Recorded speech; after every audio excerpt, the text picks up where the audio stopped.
ఓం నమస్తే. ఆత్మీయులకు దేవదేవుని ఆశీస్సులు. వేదము విద్ అనే ధాతువు నుంచి ఏర్పడింది వేదము.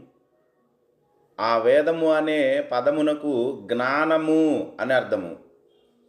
ఇది ఎవరు ప్రసాదించింది అంటే మానవ మాతృలు వ్రాసింది కాదు.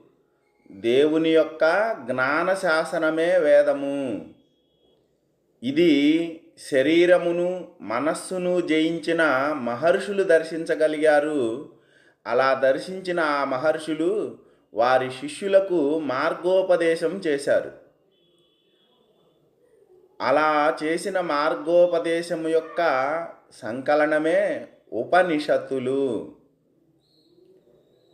ఉపనిషత్తు అనే పదానికి అర్థం ఏంటంటే ఉప అంటే దగ్గరగా, నిషదు అంటే కాస్త కింది స్థాయిలో కూర్చొని ఉండడం.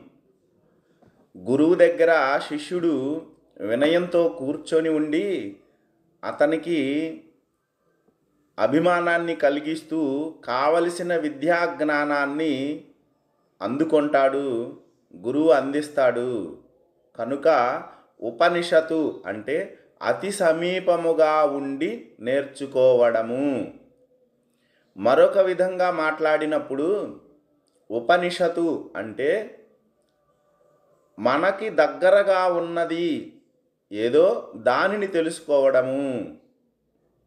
లౌకికంగా మనకు దగ్గరగా ఉండేది విశ్వములో ఈ భూమి అయితే, ఈ భూమి మీద మనకు దగ్గరగా ఉండేది మన సమాజము. మన సమాజంలో మనకు దగ్గరగా ఉండేది మన కుటుంబ బంధుమిత్రులు. ఇక్కడ కూడా ఇంకా దగ్గరగా ఉండేది మన శరీర అవయవములు. దీనికన్నా వైయక్తికంగా ఆలోచించినప్పుడు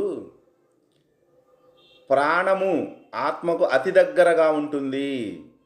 కనుక ఈ ఆత్మను, ఆ ప్రాణస్వరూపమును తెలుసుకొని సత్యజ్ఞానములో నిలకడ కలిగి ఉండగలగడం అనేది అభ్యసించాలి మనం గురువు దగ్గర నుండి.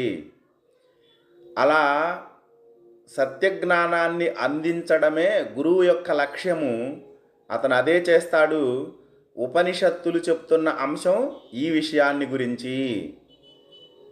ఆత్మ, పరమాత్మ, ప్రకృతి, దాని విషయాలు, ఎలా ప్రవర్తన చేస్తే ఎలాంటి ఫలితాలు పొందుతాము అన్న విషయాలను గుర్తెరిగి ఆత్మజ్ఞానం వైపు ప్రయాణం